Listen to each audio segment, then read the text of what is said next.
The Hanna HSS2 cloth mitter was designed to clean the top horizontal surfaces of any vehicle.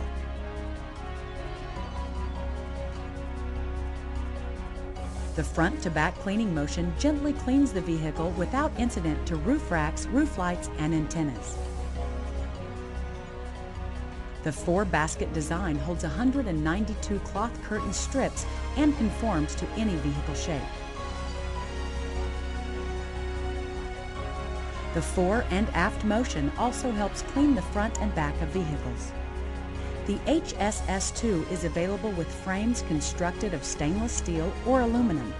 Cloth mitter baskets and drive rods are all made of stainless steel for extra strength. The HSS2 is available with either electric or hydraulic drive motors.